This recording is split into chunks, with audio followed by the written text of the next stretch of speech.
Now, Mr. Sanjay Singh. आपने मुझे इस बजट पे अपनी बात कहने का मौका दिया। सर, मैं इस बजट पे और इनके डिजिटल इंडिया पे राजीव जी की एक कविता है, वो एक बड़े अच्छे कवि हैं, उन्होंने लिखा है, वो सदन के सामने सुनाना चाहूंगा। खाओ डिजिटल, गाओ डिजिटल, देश का बैंड बजाओ डिजिटल, रुपया डिजिटल, बैंक भी डिजिटल और सेना का टैंक भी डिजिटल, बच्चे पाए डिजिटल शिक्षा और फिर मांगे डिजिटल भिक्षा। बच्चे पाए डिजिटल शिक्षा और फिर मांगे डिजिटल भिक्षा। डिजिटल डॉक्टर, डिजिटल गोली, डिजिटल ईद और डिजिटल होली, डिजिटल सड़क पर डिजिटल कार, डिजिटल संसद और सरकार, डिजिटल खेत में करो किसानी, डिजिटल खाद और डिजिटल पानी, डिजिटल दूध और डिजिटल गाय, डिजिटल चीनी, डिजिटल चाय, भर के खाओ डिजिटल रोटी और फिर कर दो डिजिटल पोटी। ये इस बजट के बारे में एक कवि की प्रतिक्रिया है मान्यवर। और जो इस सरकार के दावे हैं अब उस पर थोड़ी बात कर लेते हैं मान्यवर। इन्होंने कहा है कि 60 लाख नौकरियां देंगे।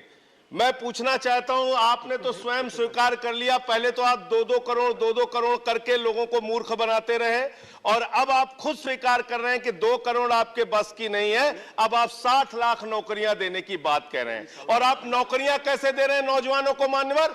35,000 रेलवे भर्ती के लिए 1 करोड़ नौजवानों ने उसमें फॉर्म भरा और उसके बाद जब उसका परिणाम आता है उसमें घोटाला और गड़बड़ी की जाती है। जब वो नौजवान सड़क पर नौकरी मांगने के लिए निकलते हैं उनको लाठियों से पिटवाया जाता है प्रयागराज में, उनको पटना में लाठियों से पिटवाया जाता है, घर में घुस के लाठियों से पीट पीट के आप नौकरी दे रहे हैं, आंसू गैस के गोले छोड़ छोड़ के आप नौकरी दे रहे हैं। आप कर्मचारियों की बात इस बजट में कर लीजिए मान्यवर। जब कर्मचारियों की चर्चा होती है, पूरे देश के कर्मचारियों की एक ही मांग है, पुरानी पेंशन की बहाली की जाए, पुरानी पेंशन की बहाली की जाए। 40 दिन कोई सांसद और विधायक रह लेता है, पूरे जीवन भर उसको पेंशन मिलती है। 40 साल कोई कर्मचारी नौकरी करता है, उसकी पेंशन आपने खत्म कर दी। पेंशन तो छोड़िए, टैक्स के राहत की उम्मीद थी कर्मचारियों को, आपने इस बजट में वो भी नहीं दिया। इसके साथ साथ मान्यवर, आपने इस बजट में किया क्या है?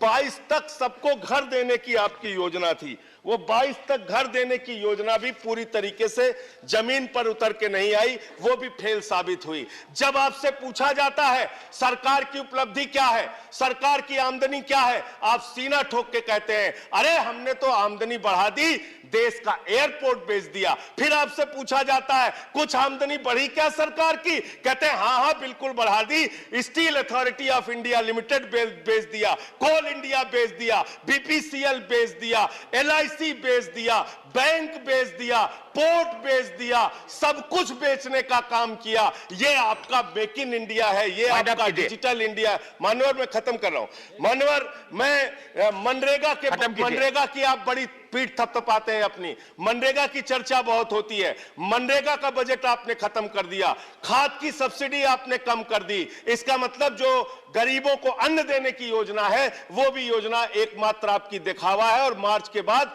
गरीबों को अनाज हिंदुस्तान में मिलना बंद हो जाएगा।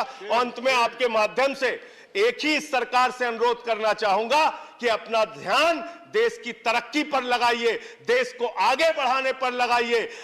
बेटी बेटी होती है, हिंदू की हो, मुसलमान की हो, सिख की हो, ईसाई की हो, उसकी इज्जत के साथ खिलवाड़ मत कीजिए, गुंडागर्दी मत कीजिए। आप तय करने वाले कोई नहीं होते, कौन क्या पहनेगा, कौन क्या खाएगा, कौन क्या कैसे रहेगा, कौन। Zafar Islam, I'm sorry, please.